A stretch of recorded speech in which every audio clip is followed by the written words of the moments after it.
Ayan, isa nga pong malakas sa palakpak para sa ating Diyos na buhay na si Jesus. Siya ang ating Emmanuel na nasa sa atin sa kalagitnaan natin. Amen po ba?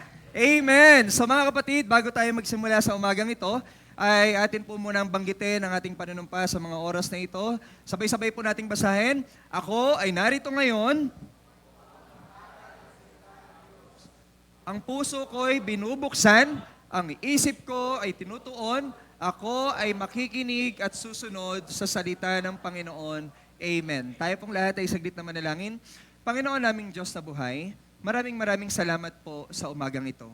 Panginoon, ito po ang huling linggo ng taong ito. Panginoon, ito man po ang huling linggo or pagtatapos ng taon na to, Panginoon, hindi pa rin po kayo nagbago. Hindi pa rin po kayo nagkulang. Tapat pa rin po kayo, mabuti pa rin po kayo, at kayo pa rin po ang Diyos na makapangyarihan at ang Diyos na nagligtas sa amin, sa aming mga kasalanan. Panginoon, sa umagang ito, sa amin pong paglapit sa inyo, dalangin po namin na kami po ay patawarin ninyo sa amin pong mga kasalanan. Lord, ang dami pong mga nasa isip namin, ang daming mga nasa puso namin na pwedeng maging hadlang sa pangungusap ninyo. Kaya Lord, we are asking for your forgiveness. We are asking for your cleanliness, Panginoon, sa amin. And we are asking, Panginoon, na kayo po ang manguna at mangusap sa puso namin at sabihin sa amin, Panginoon, ng mga bagay na gusto niyo pong matutunan namin sa susunod na taon. Lord, wala pong ibang dapat bigyan ng papuri at pasasalamat kundi ikaw, Jesus. Kasi ikaw, Panginoon, ang nagkatawang tao at kayo, Panginoon, ang nagbigay ng buhay sa krus para kami po ay bigyan ng kaligtasan. Lord, we offer this morning to you. We bring back the highest honor and glory in the name of Jesus Christ, we pray. Amen and amen. Ayan, tayo pong lahat mga kapatid ay makakaupo na po. Ayan, so dahil nagtapos ang Pasko, last December 25, 2025, gusto ko munang humabol ng saglit doon sa naging mga games natin nung last Christmas. So magkakaroon lang ako ng isang game lang to. Itong game na to ay feeling ko lahat pwedeng makisali. Magkaroon tayo ng isang game lang na Bring Me. Okay lang? Okay lang ba? Sinong gustong sumali sa Bring Me? Magsabi na amen? Amen. Oh, ayaw nyo sumali ha, meron ako regalo, sayang. Sinong gusto sumali sa Bring Me? Magsabi ng amen? Ayan. Oh, pag sinabi ko yung bagay na hinihingi ko, walang magtutulakan at walang tatakbo ng mabilis, okay? Para po walang maaksidente. Okay. Bring me Bible na physical Bible. Bring me physical Bible. 1, 2, 3, go! Patay tayo dyan. Go, bilis! Wala pa. Sino pa? Physical Bible. Sino pa? Ayan, si Gio. Mauna na po si Gio. Ayan, Gio, dito ka. Ayan, so, meron tayong winner sa Bring Me natin. Si Gio, palakpakan naman natin si Gio. Nagdadala ng physical Bible, di ba? Marami sa atin ang dala online or digital Bible. Pero marami pa rin sa atin na nagdadala ng physical Bible, praise God. So dahil dyan, Gio, meron kang prize this morning. Ayan, pakita mo muna yung prize mo sa kanila. Teka lang. Ano yung prize mo, Gio? Teka lang ha, mag-mic tayo para marinig naman nila. Hello, mic check. Ano yung price mo, Gio? Basahin mo to. PC set. Ayan, PC set. PC set yan. O, pakita mo, Gio, kung ano yung PC set na yan. May kape? Ayan. Ano pa yung isa, Gio? Pansit Canton. Ayan. Yung Pansit Canton, PC set po yun. Pansit Canton set. Gio, grateful ka ba sa na-receive mo? Opo, may pagkain ako. Ayan. Palakpakan naman natin si Gio. Ayan, thank you, Gio. Asan yung Bible mo? Ayun. Sa'yo na yan, Gio. Para may pang-merienda kapag uwi. Ayan, so mga kapatid, nakita natin how grateful si Gio dun sa na-receive niyang bagay kahit na Pansit Canton lang yung na-receive niya. At may kasama pa namang kape. At least, di ba, set siya. May pangkape siya, may Pansit Canton pa siya. Alam niyo po mga kapatid, kung babalikan po natin ang buong taon natin, from 1st month to 11th month hanggang November at hanggang ngayong December, alam niyo po, marami po tayong pwedeng ilagay sa summary po ng buhay natin. Di ba po? Bawat araw may mga pangyayari sa buhay natin na minsan hindi pare-parehas. May mga bagay na nangyayari sa buhay natin na minsan masasayang nangyari. Naniniwala ako mga kapatid from January up to now. May mga masasayang nangyari naman sa atin. Amen po ba? Parang wala nang masaya nangyari sa inyo ngayong 2025, no? Magsabi ng amen ang mga taong naranasan. Bakit dalawa yung mic ko? Magsabi ng amen ang mga taong naranasan ang mga masasayang bagay sa buhay nila from January to December. Magsabi na amen? Ayan. At syempre, hindi lang yon. Naniniwala rin ako na kung may mga masasayang nangyari, may mga masasakit din nangyari for us netong taon na to. From January to December. Hindi ko alam kung ano yung mga naranasan nyong sakit. Pero may mga kanya-kanyang sakit tayong naranasan. May mga panalangin ding tayong nasagot ni Lord. Di ba? From January to December, may mga panalangin tayong sinagot ni Lord. Di ba ngayong December, may mga buzzer beater pa nga? Di ba? May mga panalangin pa tayong biglang sinagot ni Lord. Last year, hindi sinagot. Pero ngayon, sinagot. Meron din tayong mga panalangin na hinihintay natin na simula January hanggang ngayon, hindi pa rin sinasagot ni Lord. Or baka dinidelay, or baka no ang sagot ng Lord sa mga panalangin natin. Alam niyo po mga kapatid, sa kabila ng lahat ng nangyari sa atin ngayong taon na to, from first day ng taon ng 2025, ang Diyos ay nananatili pa rin sa trono niya. Amen po ba? Amen. Magsabi nga lang amen na naniniwala na ang Diyos ay nasa trono pa rin niya. Amen. Praise God. Ang Diyos ay nananatili pa rin sa trono niya. Hindi siya nagbago, hindi siya nagkulang, nanatiling tapat, nanatiling mabuti, nanatiling mahal ka, nanatiling mahal tayong lahat. Alam niyo po, kaya kahit ano pang nangyari sa taong ito sa atin, karapat-dapat pa rin ang Diyos na pasalamatan. Amen po ba? Karapat-dapat pa rin siyang bigyan ng papuri. Karapat-dapat pa rin na maging grateful tayo sa ating Panginoon. Kaya ang pamagat po ng ating pag-uusapan ngayong umaga is be grateful. How to express gratitude to God this New Year. Basahin po natin ang Isaiah chapter 12 verses 1 to 6. Sabay-sabay po natin basahin. In that day, you will sing, I will praise you, O Lord. You were angry with me, but not anymore. Now you comfort me.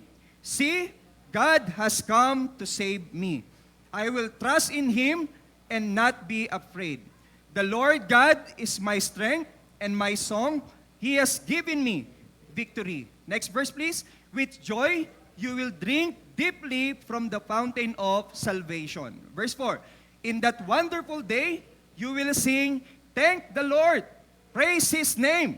Tell the nations what He has done. Let them know how mighty He is. Verse 5. Sing to the Lord, for He has done wonderful things. Make known His praise around the world. Next verse. Let all the people of Jerusalem shout His praise. With joy, for great is the Holy One of Israel, who lives among you. Alam niyo po mga kapatid, ito pong verses na to na binasa natin is a song of gratitude. This is a song of gratitude for what happened to the Israelites for the past chapters na makikita natin from Isaiah chapter 1 Isaiah chapter 1 up to chapter 11. So para maintindihan natin bakit nag-create ng song of gratitude ang mga Israelita sa Isaiah chapter 12. Bakit sila nagpapakita ng pasasalamat nila sa Diyos sa pamamagitan ng kanta na kanila pong ginawa? Bigyan natin ng brief summary lang, onte yung Isaiah chapter 1 to 11. Di ba? Isaiah chapter 1 to 11. Tingnan natin mga kapatid. So sa Isaiah chapter 1, makikita po natin that God confronts the sin of Israel and calls them to repent. In Isaiah chapter 1, God confronts the sin of Israel and calls them to repent. Makikita natin ang mga Israelita, mga kapatid, ay may mga pagbagsak sa kanilang mga kasalanan. May mga tukso na hindi nila na-overcome. May mga ginagawa sila ng mga bagay na hindi naaayon dun sa kalooban ng Diyos. Kaya ginamit ng Diyos si Isaiah the prophet para i-confront ang mga Israelita to repent.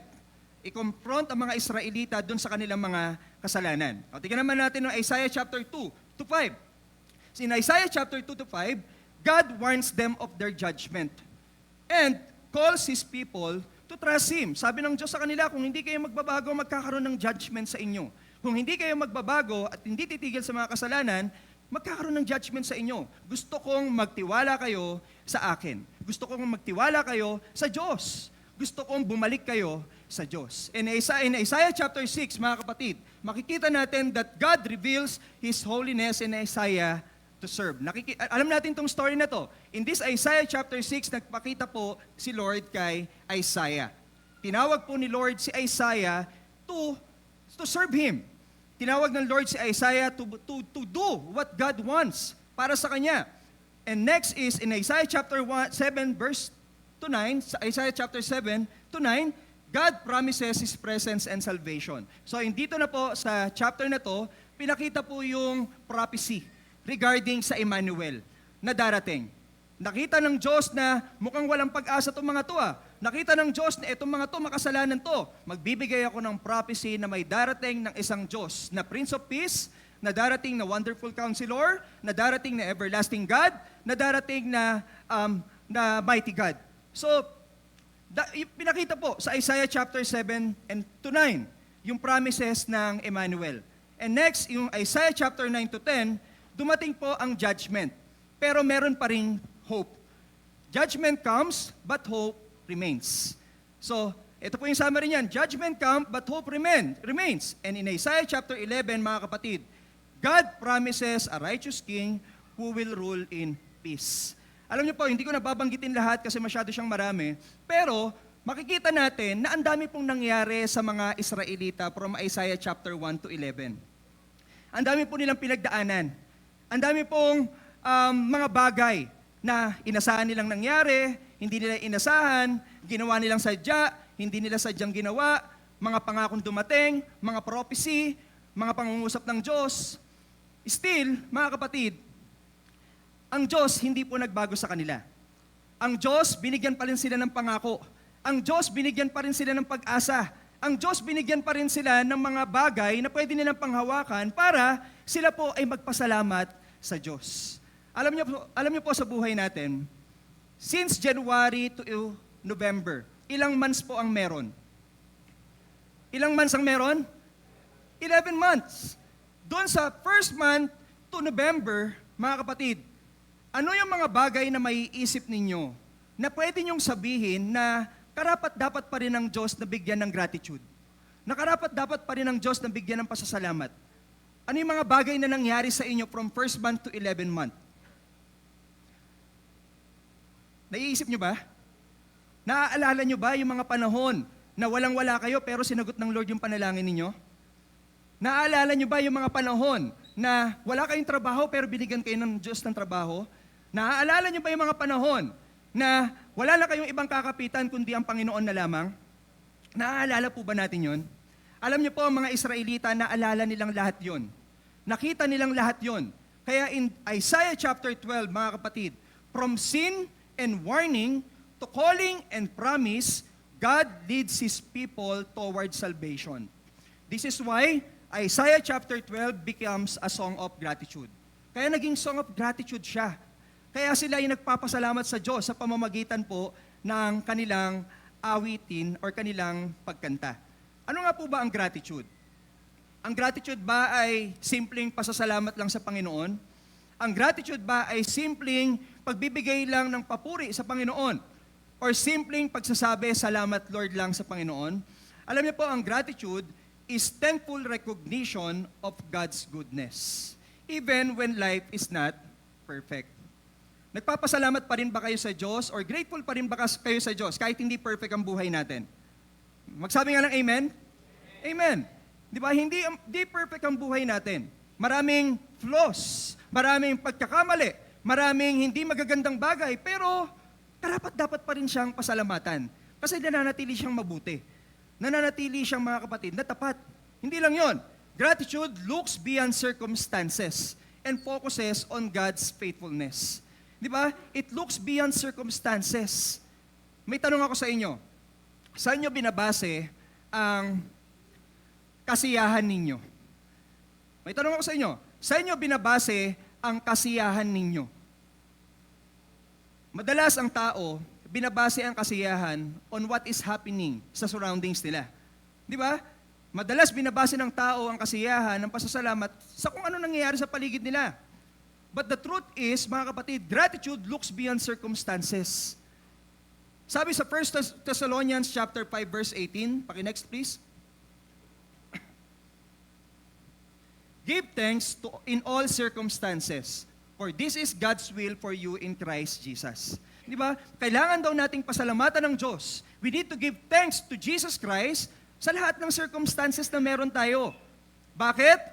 Kasi ito daw yung kalooban ng Diyos. So ibig sabihin, if we are not giving gratefulness, or if we are not giving thankfulness to the Lord, we are not doing the will of the Lord.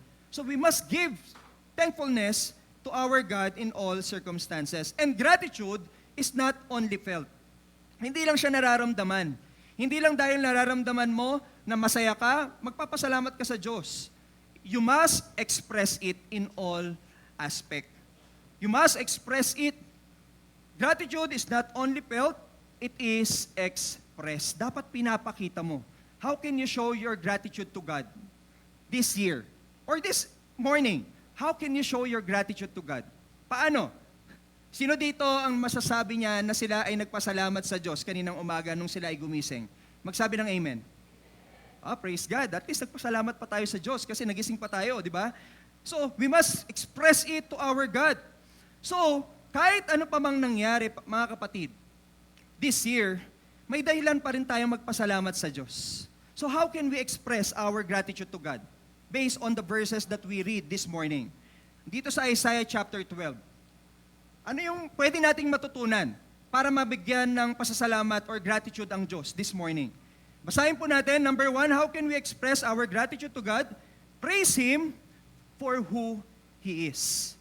We must give our praises and glory to God for who He is. Basahin natin ang Isaiah chapter 12 verses 1 to 2. In that day, you will sing, I will praise you, O Lord. You were angry with me, but not anymore. Now, you comfort me. Next verse, please. See, God has come to save me. I will trust in Him and not be afraid. The Lord God is my strength and my song. He has given me victory. Alam niyo po, this new year, it's very important that we show our gratitude to God by praising Him for His faithfulness and unchanging love. Alam niyo kung meron man dito na magsasabi na karapat dapat bigyan ng papuri itong katabi ko kasi hindi niya ako iniwan dun sa mga times na ako ay nag-iisa, dun sa mga times na walang-wala ako, dun sa mga times na masaya ako, karapat dapat din ng Diyos na bigyan ng papuri because of His faithfulness. Karapat dapat din siya bigyan ng pagsamba. Kasi alam niyo mga kapatid, maraming nangyari sa atin, pero ang tanong, nananatili ba yung praises natin sa Panginoon? Ang praises ba, ito ba ay pagtaas lang ng ating mga kamay kung sino siya? Ang praises ba ay pagbibigay lang ng ating awitin para sa Kanya dahil mabuti siya? Ang praises, mga kapatid, is praises for who He is by knowing Him and acknowledging it into our lives. Alam niyo sa verses na to, napakaganda nung sinabi po ng mga Israelites. Thank you, Kuya Nonito. Ang ganda po ng sinabi ng mga Israelites. Sabi doon, I will praise you, O Lord. You were angry with me. Di ba? Pupurihin kita, Lord. Nagalit ka sa akin, pero may kasunod. But not anymore. Di ba? Nagalit ka sa akin, Lord, dahil sa mga ginawa kong kasalanan, pero hindi na. Hindi na pala. Hindi ka nagalit ulit. Ano ang pinapakita na character ng Lord doon sa sinabi po ng mga Israelita na Song of Gratitude na yon? The Lord is gracious. Di ba? Hindi ka pa nagpapasalamat sa Diyos at hindi mo ba siya pupurihin dahil gracious siya sa'yo? Hindi ka ba nagpapasalamat sa Panginoon dahil binigyan kanya ng grace? Alam nyo, sino magsasabi sa atin dito na we deserve the grace of the Lord? Wala ni isa. Di ba? Wala ni isa sa atin deserve yung grace ni Lord. Pero binigay ni Lord yung grace niya for us this year. May tanong ako sa inyo. How many times na nahulog kayo sa kasalanan ngayong taon na to? May tanong ako sa inyo. How many times na nahulog kayo sa kasalanan or nahulog tayo sa kasalanan, including me? Nahulog tayo sa kasalanan ngayong taon na to. Pastor, mas marami pa sa araw ng taon na to. Wow, 300 lagpas pa sa 366, 37. Alam nyo, aminin natin or hindi, sabihin natin or hindi, naniniwala ako in our minds, in our emotions, in our words, in our actions, we committed sins many times this year. Amen po ba? Marami tayong beses na nagkasala ngayong taon na to. At karapat-dapat lang na magalit ang Diyos. Tama ho ba? Karapat-dapat lang na parusahan niya tayo. Karapat-dapat lang na hindi niya tuparin yung mga panalangin natin. Karapat-dapat lang na yung mga itinataas natin sa Kanya, ipagbaliwala niya na lang. Pero, katulad ng sinabi sa verse, not anymore. Hindi na siya galit sa'yo. Hindi na siya galit sa akin. Kung ang Diyos niya ay tao, sasabihin niya, umuwi ka na, di na ako galit. Di ba? Umuwi ka na, yung kasalanan mo, pinatawad ko na. Alam niyo, many times, this year, we committed sins. But the Lord's character is still shining on us. Nagsashine pa rin yung grace niya sa buhay natin. That's why He deserved the praises. And when we give praises to God, it shows that we are grateful sa Kanya. Hindi lang yon mga kapatid. Sabi pa dito, I will praise you, O Lord. You were angry with me, but not anymore. Now you comfort me. Ang ganda na sinabi ng verse, no? Pwede ka naman patawarin na lang ng Diyos, pero kinomfort ka pa. Nagkasala ka na sa Diyos, kinomfort ka pa. Nakakita ka na ba ng tao na nagkasala siya sa ibang tao, tapos yung taong binigyan niya ng kasalanan, nag-comfort pa sa kanya?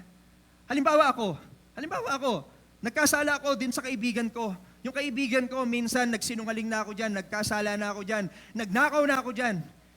Tapos nung times na ako ay nagkaroon ng problema, kinomfort pa ako. Sa tingin mo, deserve ko na i-comfort niya pa ako? Hindi na. But the Lord, mga kapatid, comforts yung mga tao sa Israel, mga Israelites. Tayo rin, mga kapatid. This year, many times we committed sins, and when we ask for forgiveness, God forgives us, and yet, mga kapatid, and then, He comforts us. Anong pinapakitang karakter ng Lord doon? The Lord is our comforter. Di ba? Nagko-comfort siya. Nagbibigay siya ng aliw, nagbibigay siya ng joy, nagbibigay siya ng happiness in times that we don't feel happiness sa buhay natin. Comforter natin siya. Hindi lang yon. Sabi pa sa verse na to, see, God has come to save me. Alam niyo, ang ganda ng verse na to. Makikita natin yung iba't ibang karakter ng Diyos. The Lord is gracious. The Lord is comforter. Hindi lang yon. Nagkasala na, nagkamali na tayo the whole year, ang dami ng mga bagay na ginawa natin na hindi kalooban ng Diyos, but still, sabi dito, God has come to save me. Dumating ang Diyos, si Kristo, na ipinanganak bilang tao para iligtas ka pa. Pinapapurihan niyo pa ba ang Diyos sa kaligtasan niyo? Magsabi ng amen. Masaya ba kayo at masarap ba sa pakiramdam na ligtas kayo? Magsabi ng amen. Alam niyo po, wag nating i-take for granted yung salvation. You know why? Pag tinake natin for granted ang salvation, nakakalimutan na nating bigyan ng praises si Lord. Dito sa verses na to, pinapakita po yung character ni Lord na He is our Savior. Paki-next slide please. He is our Savior. And because He is our Savior, He deserves to be praised. And it shows our gratitude. Lord, salamat sa kaligtasan. Sa totoo lang, Lord, kung hindi mo ako niligtas, hindi ko alam kung saan ako dadalhin. Lord, kung hindi mo ako niligtas hanggang ngayon, nalilito pa rin ako, natatakot pa rin ako, na kapag namatay ako, hindi ko alam kung saan ako pupunta. Pero salamat, Lord, sa kaligtasan. Salamat, Lord, dun sa binigay mo na pagpapatawad sa akin. Di ba, nagliligtas siya sa atin sa mga kasalanan na meron tayo. Hindi lang yon, mga kapatid. Isa pa, I will trust in Him and not be afraid. Bakit pinakita at sinabi ng mga Israelite that they will trust the Lord and not be afraid? Because they know that God can give them strength. They know that God can save them. Nakita nila from the past. Si David, niligtas from Goliath. Si Moses, niligtas sa mga sa mga Egyptians. Ang dami nangyari from the past. Kaya nakita nila that the Lord is, mga kapatid, karapat-dapat ng pagkatiwalaan. I will trust in Him and not be afraid. Anong pinapakita ng verse na yun na karakter ng Lord? Si Lord ang lakas at tagumpay natin. He is our strength and our refuge.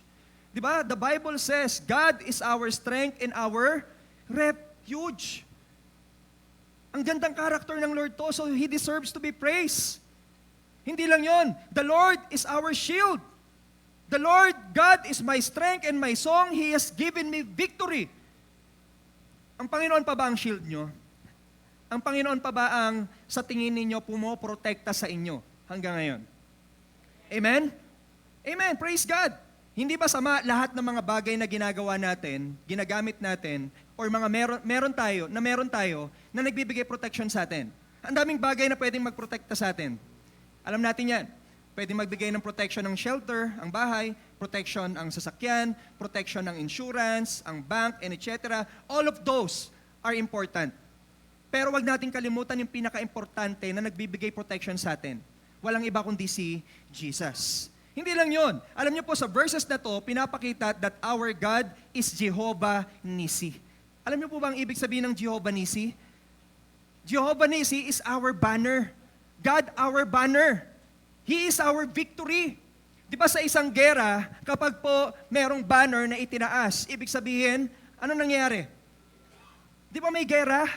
Di ba, ibig sabihin, kapag meron tayong mga gerang pinagdadaanan sa buhay natin, meron tayong banner na pwedeng panghawakan. Our victorious God. Naniniwala ba kayo na victorious yung Diyos na nasa sa inyo? Amen po ba? Amen. So kung victorious ang Diyos na nasa sa inyo, you can be victorious. And because of that, the Lord deserve to be praises. May aircon, may electric fan. Pasensya na po kayo, pawisin talaga ako. So, pinapawisan talaga ako kapag may mga ginagawa. So ayun, mga kapatid, pinapakita po ng verses na to, sa verses na binasa natin, na when we show our gratitude to God, when we express our gratitude to God, praise Him for who He is. May tanong po ako sa inyo, mga kapatid. From 1 to 10. 10 is the highest, 1 is the lowest. Gaano mo kakilala ang Diyos?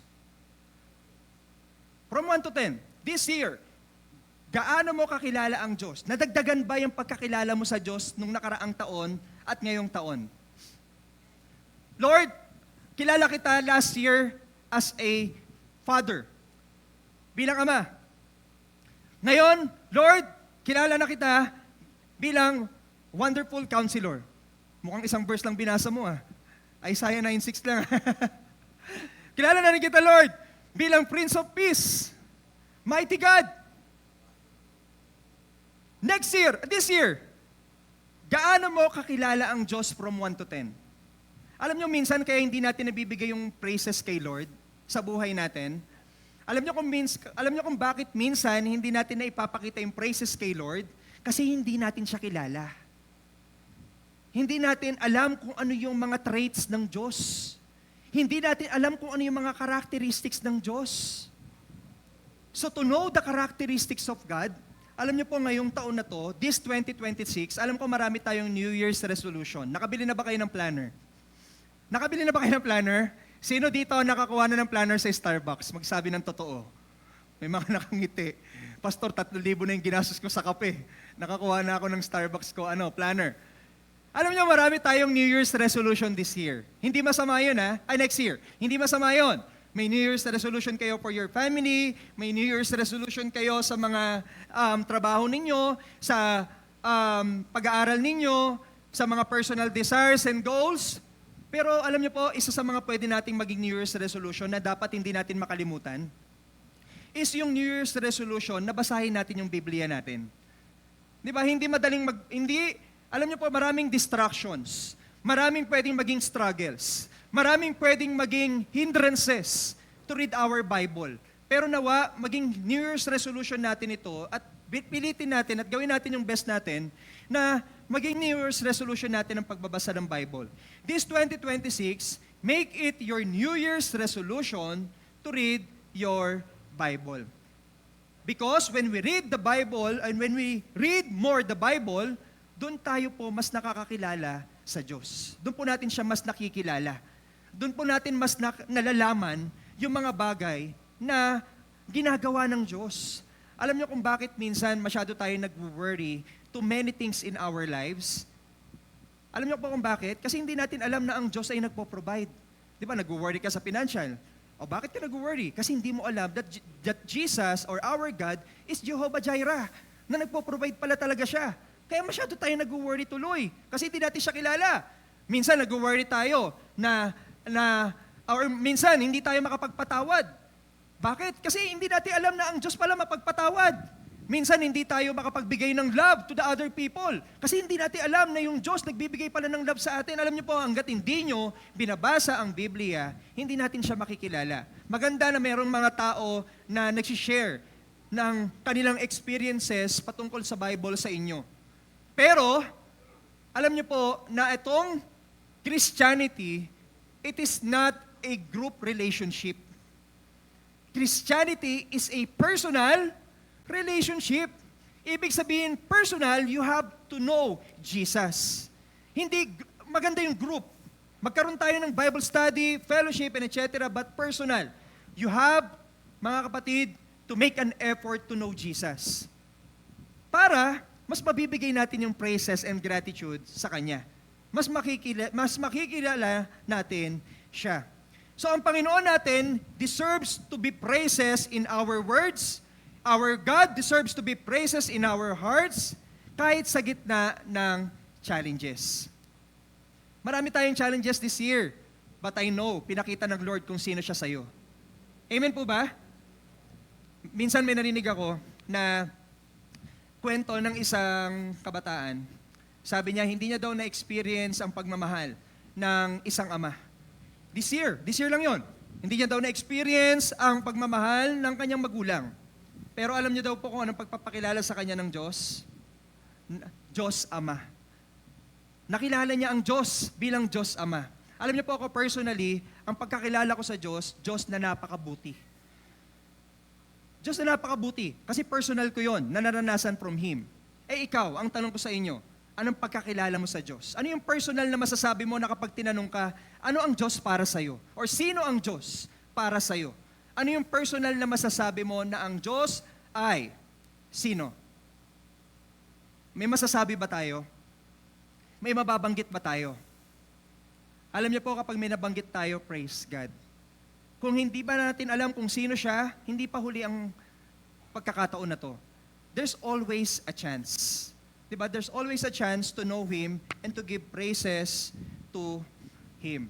So this new year, to express our gratitude to God, praise Him for who He is. Praise Him for who He is. Know Him. And next mga kapatid, how can we express our gratitude to God? Number 2 is thank Him for what He has done. Minsan iniisip natin, baka parehas lang yung praises sa thank Him, pasalamatan. Baka parehas lang yung gratitude sa thank Him. Alam niyo po, nung nagbabasa ako ng Biblia kahapon, ito yung nakita ko na verses na magkaiba ang praises, magkaiba ang gratitude sa giving thanks. Gratitude is part of giving thanks to the Lord is part of a big picture of gratitude. Naiintindihan niyo ba mga kapatid? Giving thanks to the Lord is part of a big picture na gratitude. Kumbaga sa isang bilog, ito ang gratitude, nandito ang praises, nandito ang giving thanks. Nagkakaintindihan tayo? Basahin natin ang Isaiah chapter 12 verse 4a. Sabi doon, thank the Lord, praise His name. Thank the Lord. Sino po ang nagpapasalamat sa Diyos dito? Sa umagang ito, sa hangin na nilalanghap nila ngayon. Pastor, minsan ayoko magpasalamat kasi may amoy. Minsan, Pastor, ang hirap magpasalamat kasi hindi maganda ang amoy. Pero ang tanong ko sa inyo, sino ang nagpapasalamat sa Diyos sa hangin na nalalanghap nila para makahinga ngayong umagang ito? Magsabi nga ng amen? Amen. Alam nyo, minsan tayo, nakakalimutan na natin magpasalamat sa Diyos sa mga bagay na maliliit. Alam nyo ba yon? Minsan nakakalimutan na natin magpasalamat sa Diyos sa mga bagay na maliliit. At kapag hindi tayo marunong magpasalamat sa mga bagay na maliliit, minsan nakakalimutan na rin natin magpasalamat sa mga bagay na malalaki. Bakit? Kasi mga kapatid, minsan, we often forget to thank God because His blessings have become familiar. Alam niyo ba yon? Na minsan dahil sobrang familiar na yung mga bagay na meron tayo, hindi na natin binibigyan ng pagpapasalamat. O ito, halimbawa, may tanong ako sa inyo. Taas ng kamay ang mga may asawa. Taas ng kamay. Yes, congrats ha, may asawa na. Okay, oy, wala pa asawa, huwag mo na magtaas ha. Nananalangin pa lang daw, pastor. O, sige, taas ang kamay ang mga may asawa. Taas ang kamay.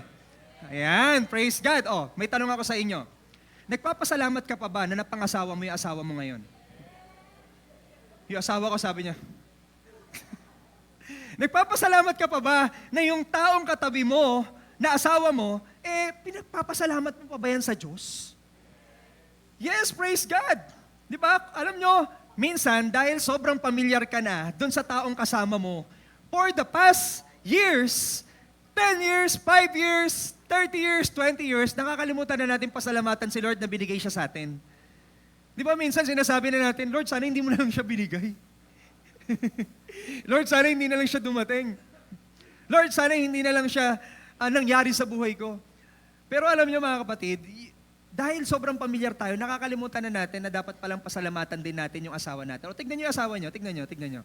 Pakisabi sa kanya, salamat na pangasawa kita. O di ba walang sumagot? O ito, mga anak, taas ang kamay mga anak. Taas ang kamay. Mga anak, taas ang kamay. Mga anak, ayaw niyo yung mga bata pa, kasi lahat naman tayo anak dito. Yung mga bata pa, na nandyan pa yung mga magulang, taas ang kamay. O, nandyan pa. O, mga anak, may tanong ako sa inyo. Nagpapasalamat pa ba kayo na binigay ng Diyos yung magulang nyo sa inyo? Praise God, di ba? Nagpapasalamat pa. Alam nyo, minsan nakarinig ako, sabi nila, sana hindi siya yung magulang ko, sana yung iba na lang. Masakit yun sa magulang. Alam nyo, minsan kapag ang anak, kinumpara ang magulang sa ibang magulang, masakit po yon sa magulang. Alam niyo po mga anak din po ako, magpasalamat tayo sa Diyos. Kasi alam niyo, tadhana ng Diyos na yung mga magulang ninyo ay magulang ninyo. Amen po ba? Minsan hindi natin gusto yung mga bagay na nababanggit ng magulang natin sa atin. Sasabihin ng magulang natin, hugasan mo yung plato, ang katamad-tamad mo, kaninang umaga ka pa dyan. Kaninang kagabi ka pa nanonood ng K-drama. Dapat naghuhugas ka na ng plato. Minsan hindi natin gusto yung mga naririnig natin from them, pero alam niyo po mga kapatid, yung mga magulang natin binigay ng Diyos para makatulong para sa atin. Amen po ba? Amen. O ito pa, may tanong ako sa inyo. Sino dito ang nagpapasalamat doon sa handa nila noong Pasko? Magsabi ng amen. Wow, praise God! Kahit na yung spaghetti nyo, hanggang ngayon, nasa rep pa. Pag binuksan mo yung selecta, ang laman, spaghetti. Di ba nagpapasalamat tayo kasi meron tayong handa? Di ba? Nagkasya man yung 500 or hindi, meron pa rin tayong handa. O ito, may tanong ako sa inyo. Sino nagpapasalamat sa Diyos na naglakad sila sa footbridge papunta dito sa church? O, di ba wala na nagpasalamat? Nag-grab, ang yaman. Di ba, ang daming bagay na pwede nating ipagpasalamat sa Diyos, pero dahil sobra na tayong pamilyar, nakakalimutan na nating ipagpasalamat to sa Kanya. Di ba, ang daming dahilan para magpasalamat sa Diyos. O, iba sa atin, nakapag-angkas, praise God, salamat Panginoon. Nakapag-grab, salamat Panginoon. May motor, salamat Panginoon. May kotse, salamat Panginoon. Merong sumundo sa akin, salamat Panginoon. May tanong pa ako sa inyo. Sino dito ang nakapag-almusal kaninang umaga? Amen! Nagpapasalamat ba kayo sa Panginoon sa sinangag ninyo na kanin na kagabi pa nang galing sa rep ninyo? Nagpapasalamat ba kayo? Praise God! O sino naman dito ang hindi nakakain kaninang umaga? Meron din, ako rin, hindi pa ako nakakain. Pero salamat pa rin kay Lord, nandito tayo. Di ba? Praise God! Alam niyo po, we need to give thanks to the Lord for what He has done to your lives. Huwag nating kalimutan yung mga malalaki at maliliit na bagay na dapat nating ipagpasalamat sa Kanya. Ito, may tanong ako sa inyo. Last na to, sorry, puro ako tanong. Kasi gusto ko pong ma-realize natin na meron tayong dapat ipagpasalamat. May tanong ako sa inyo. Sino dito naka-receive ng regalo last Christmas? Magsabi na amen. Amen. Praise God. Sino naman dito ang hindi naka-receive ng regalo last Christmas? Sabi ng amen. O mahiyaman. Alam niyo po, last Christmas, although naka-receive naman ako ng regalo, pero meron kaming isang gathering na parang kala ko hindi ako makaka-receive ng regalo. Nagbigay ng regalo, tapos biglang ako wala pang na dumarating sa akin. May dumating naman, pero nung una wala pang dumarating sa akin, deep inside ng puso ko, sabi ko, bakit wala akong regalo natanggap? Nagbigay naman ako nakishare naman ako Nakisali pa nga ako sa trend Yung trend na blue sa akin, ginanon ko, pero bakit sa akin wala? Alam nyo, sa isip ko na lang, sa puso ko na lang, sabi ko, salamat na lang din kay Lord kasi kasama ko sila. Salamat na lang din kay Lord kasi nagsiselebrate kami ng ganito. Alam nyo, after ko nasabihin nyo sa isip at puso ko, may nagbigay naman sa akin. May umabol. Laga lang, ito pala yung para sa'yo. Di ba? So, alam nyo po, when you show gratefulness sa Panginoon at nagbigay kayo ng pasasalamat sa Kanya, hindi kayo kakalimutan ng Diyos. Di ba? Hindi niya kayo pababayaan. Hindi niya kayo iiwan. So, salamat Lord sa malaki at maliit na bagay na dumadating sa buhay ko. May tanong pala. Sorry, puro tanong ako sa part na to. Sino dito may laman pa yung bulsa? Cash. Yung wallet. May nakita akong post sa Facebook, sabi doon sa My Day, sabi doon, simula na ng pagtitipid. Simula na ng pagtitipid. Bakit? Kasi ang daming naubos Di ba? Ang daming nating binili, ang daming handa. Pero ang tanong, sino pa dito may laman ng wallet? May 20 pesos pa ba kayo sa wallet? Amen, praise God. 50. Praise God. 100. 1,000. 2,000? 5,000? Mayaman nga yung church na to. Alam nyo, may laman ang wallet natin or wala, deserve pa rin ng Diyos pasalamatan. Amen? Thank Him for what He has done in your lives. So sa taong ito, ano ang mga bagay ngayong taon na kahit mahirap, nakita mo na dapat mong ipagpasalamat sa Diyos? Ano?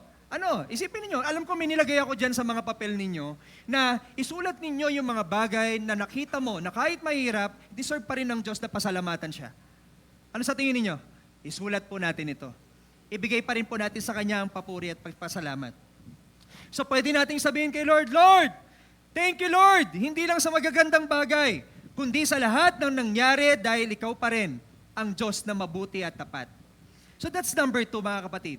Praise Him for what? Praise Him for who He is, number 1. Number 2, thank Him for what He has done. And number 3 mga kapatid, share the good news about Him. Alam nyo, ito minsan nakakalimutan natin. Ito minsan ang hindi natin naaalala na part of being gratitude or being grateful sa Panginoon is by sharing who He is to the other people. Share the good news about Him. Sabi sa Isaiah chapter 12, verses 4b to 6, sabi doon, tell the nations what He has done. Nandiyan ba yung verse, kapatid? Yan. Tell the nations what He has done. Let them know how mighty He is. Alam niyo, tingnan mo, ang ganda ng verse na to, sabi ng mga Israelita, nakita ko kung gaano kami iniligtas ng Lord. Nagalit siya, pero hindi na siya galit. Nakita ko kung gaano niya ako binigyan ng pangako na darating ang Messiah. So dahil doon, sabi nila, tell the nations what He has done. Sabihin daw. Di ba song of gratitude yan? Part ng song of gratitude nila, yung pagbabahagi sa iba kung ano ang ginawa ng Diyos sa kanila. Alam niyo po, ang pusong tunay na nagpapasalamat ay hindi nananatiling tahimik. Naniniwala ba kayo doon? Ang pusong tunay na nagpapasalamat, hindi nananatiling tahimik. Totoo yun. Di ba, grateful ka sa ginawa ng isawa ko, binigyan ako ng bouquet araw-araw. Di ba lagi mo sinishare? Kasi nakita po ako ng ganung post. Araw-araw binibigyan siya ng asawa niya ng bulaklak. Araw-araw niya rin sinishare sa Facebook. Bakit niya sinishare? Kasi masaya siya. Di ba, grateful siya na binibigyan siya ng bulaklak yung ginagawa sa kanya. Sabi nung mag-asawa dito, may nakitang post si pastor, baka pwede namang gawin mo rin. Di ba? Alam niyo po, nakakita ako ng ganyan. Minsan pa nakarinig po ako ng testimony. Sabi niya, Pastor, alam mo ba, yung asawa ko, napakabuti. tuwing uuwian sa bahay, wala na akong gagawin. Siya na yung naghuhugas ng plato, siya na yung magluluto para sa akin, siya na yung mag-aalaga ng anak namin. Napakabuti niya, pastor. O di ba sinishare niya? Kasi nararanasan niya, hindi siya nananatiling tahimik. Minsan pa nakarinig ako, pastor, wala nang ibang ginawa yung asawa ko, batugan na lang. O, gusto niyo ba ganon? Ganon yung i-share sa iba? Batugan yung asawa ko, pastor. Walang ginagawa, pag-uwi, mag-ML na lang. May hihiga na lang, walang ibang ginagawang trabaho. Di ba ayaw natin yon? Pero anong gusto ko sabihin? Kapag nagpapasalamat ka at nararanasan mo yung ginagawa ng Diyos sa'yo, hindi ka nananatiling tahimik. Tama ho ba? Nung last Christmas, in-involve nyo ba si Lord sa usapan? May tanong po ako sa inyo. Nung kayo ay nag-celebrate ng Noche Buena at bago kayo magbigayan ng regalo, in-involve po ba natin ang tunay na rason ngayong season na to? Yes ba? Magsabi ng amen? Praise God. Sinabi mo ba sa mga kasama mo na ang Panginoon natin, ang nagkatawang tao, ipinanganak, kaya nagkaroon ng Pasko? Ang Panginoon natin, ang unang nagbigay ng regalo, kaya nagbibigayan din tayo ng regalo. In-involve ba natin si Lord? Alam niyo, minsan nagiging awkward na lang sa feeling ng iba kapag ini-involve si Lord. Pero dapat siyang i-involve. Dapat siyang i-include. Dapat siyang i-share. At this new year, dapat pa rin siyang i-share. Bakit? Kasi alam nyo, this 2025, praise God, nakasurvive tayong lahat. Di ba? Ang dami nangyari, nakasurvive tayong lahat. So dapat lang i-share mo kung ano yung ginawa ng Lord sa'yo simula January hanggang December. We need to show our gratitude to God. Gratitude flows outward. Nagpo-flow siya outward, hindi lang personal, kundi nagiging inspirasyon sa iba ang Diyos sa kapag siya po ay ibinahagi natin sa iba. And when we share God to the other people, when we share God, mga kapatid, because we are grateful to God, it strengthens the faith of other people. It can help them. It can build other people also. Nakita ko to si kapatid ngayong taon na to na 2025. Marami siyang pinagdaanan. Dahil shinare niya na ito yung ginawa sa kanya ng Diyos, mas gagalingan ko rin. Kasi tutulungan din ako ng Diyos. O di ba, it can strengthen their faith. Nagbibigay po ng inspirasyon sa ibang tao. And gratitude invites worship in community. In your community. Alam niyo po, naniniwala po ako, ang tao, mas lalong naniniwala sa Diyos kapag nakikita po ng taong yon na kumikilos ang Diyos dun sa mga taong naniniwala sa Kanya. Anong gusto kong sabihin? Parang ganito po. Nakakita na po ba kayo ng tao or nakarinig na po ba kayo ng tao na puro na lang problema yung kanyang sinasabi? Parang wala nang na-overcome. Nakarinig na po ba kayo ng ganong testimony or pag-share sa inyo? Yung kumbaga every week sinishare sa inyo, pag tinanong mo, kamusta ka? Eto, may problema. Next week, tinanong mo, kamusta ka? Eto, may problema. Tinanong mo ulit next week, may kamusta ka? Eto, may problema pa rin. Hindi pa, minsan tinanong nyo ba, kailan mo na-overcome yung problema na yan? Di ba mabigat sa pakiramdam kapag lagi mo yung kinakausap na ganun yung sinasabi? Na puro na lang problema every month? Alam nyo, masarap sa pakiramdam kapag narinig natin or narinig ng tao ito sa atin. Kamusta ka? Eto, may problema pero na-overcome ko dahil kay Jesus. Di ba ang sarap i-share? Magandang i-share yung ganong bagay. Nakakatulong sa faith nila. Kapag kayo nag-share ng inyong problema sa ibang tao, paano nyo ini-include si Jesus?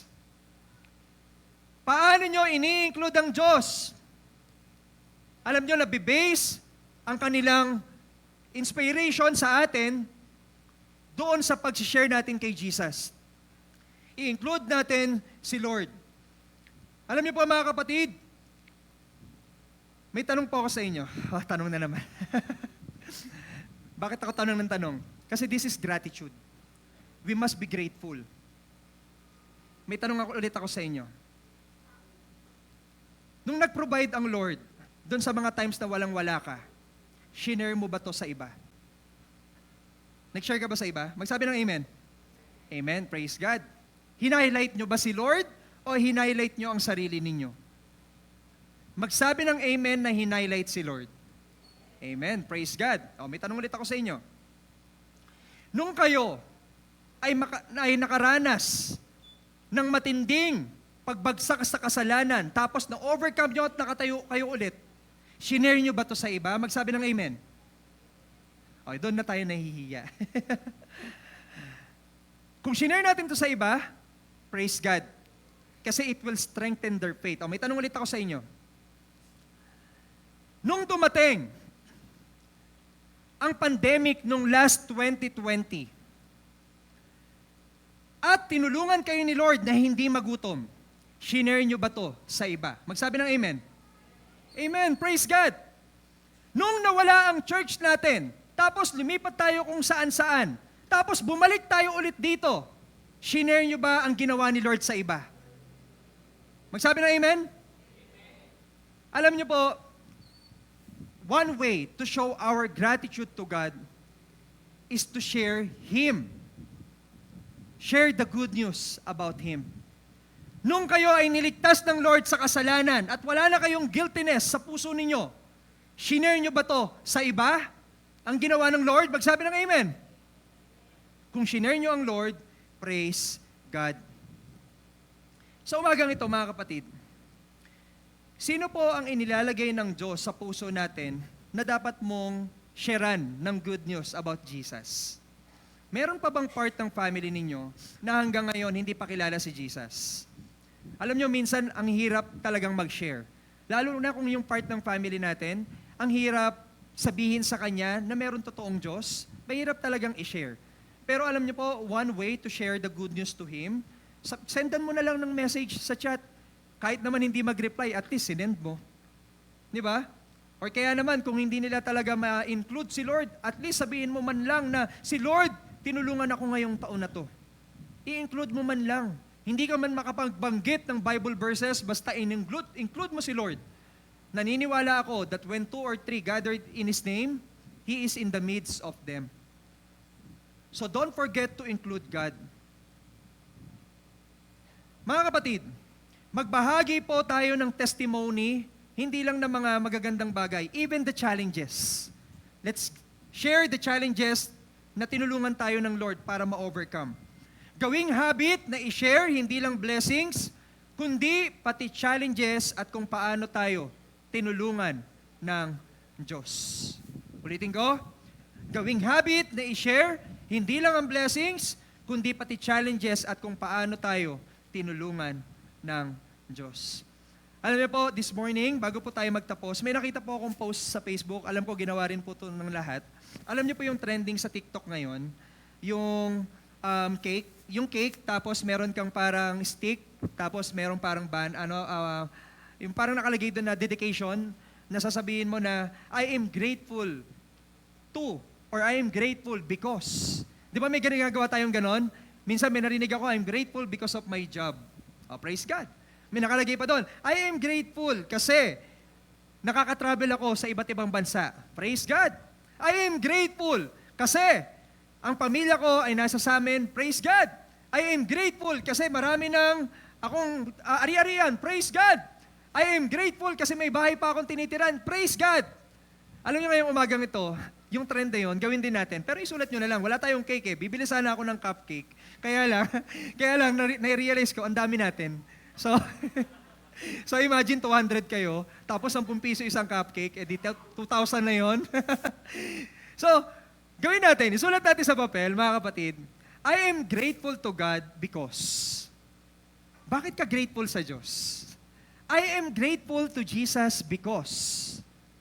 Ano po yung mga bagay na grateful kayo sa Panginoon ngayon? Sige po, bigyan ko po kayo ng time, isulat natin, then later on, let's pray for it. Di ba? Panalangin natin. Ipagpasalamat natin sa Diyos itong mga bagay na to na grateful tayo. Sige, sulat muna natin. May mga ballpen ba kayo? May mga ballpen ba kayo dyan sa inyo? Kung meron kayo, ayan. So, hiraman na lang kung wala. Ayan. I am grateful to God because. Ayan. Sulat natin.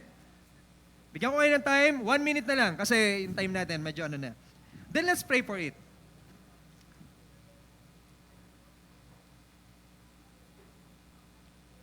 Focus natin kay God ha. I am grateful to God because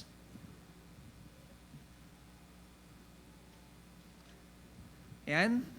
Okay, 3, 2, 1. Okay, so kung nasulat po natin kung ano po yung grateful na tayo sa Panginoon, magandang bagay po yan. Kasi alam niyo po, kapag ang bagay ay sinusulat natin, na-realize ko, kapag sinusulat pala natin ng isang bagay, mas lalo natin itong naaalala.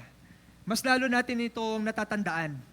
So kapag sinulat natin kung ano yung mga bagay na grateful tayo sa Diyos, mas lalo niyong maaalala kung paano kayo tinulungan ng Diyos sa buhay niyo ngayong taon na to. Tayo pong lahat ay saglit na manalangin. Ipanalangin po natin yung mga bagay na yan na isinulat po ninyo. Panginoon, maraming salamat po sa inyo. Salamat, Lord, dahil dumaan ang buong taon, Panginoon. Ang dami pong nangyari. Nakakapagod, may pahinga, masaya, hindi okay, may blessings, answered prayer. Lord, ang dami naming isinulat dito sa papel namin that we are grateful to you. We are grateful to you because you are Jesus. You are our Emmanuel. We are grateful to you because hindi mo kami iniwan, ni pinabayaan man. Sinulat namin, Panginoon, we are grateful kasi binigyan mo ako ng isang masayang pamilya. We are grateful to you, Jesus, kasi pinakilala mo ang sarili mo sa amin through the Bible. We are grateful to you, Jesus, because pinakita mo na ang iyong salita ay totoo. We are grateful to you, Jesus, kasi yung salita mo mangyayari on the right time. And we are grateful to you, Jesus, because you will come again, O Lord, sa mundong to para iligtas kami sa aming mga kasalanan. We are grateful to you, Jesus, for what you did on the cross. We are grateful to you, Jesus, for what is coming next year. We are grateful to you, Jesus, for what you will do next year. Lord, we will not look at the past, Panginoon. Hindi na kami babalik sa past namin. Hindi na kami babalik sa nangyari from January, pero nagpapasalamat pa rin kami sa inyo. Lord, we pray na whatever desire, whatever things we have in our heart, and whatever it is na gagawin mo sa amin for the coming year, I pray that you will give us grace. I pray that you will give us wisdom. I pray that you will give us knowledge. I pray that you will give us strength.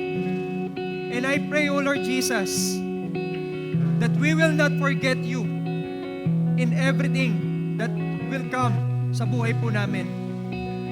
Panginoon, tunay na itong taon na to is the year that we still need to give thanks to you. And next year is another year to be grateful for. Because like what you've said in your word in Jeremiah 29 verse 11, for I know the plans I have for you, declares the Lord. Plans to prosper you and not to harm you. Lord, we know that you have a wonderful plans for us this coming year. And I pray, Lord Jesus, that you will still receive the praises and glory, the honor. Lord, salamat po sa inyo. We sing this song of gratitude for you. We sing this song of gratefulness for you. We bring back to you the highest honor and glory. In the name of Jesus Christ we pray. Amen and amen.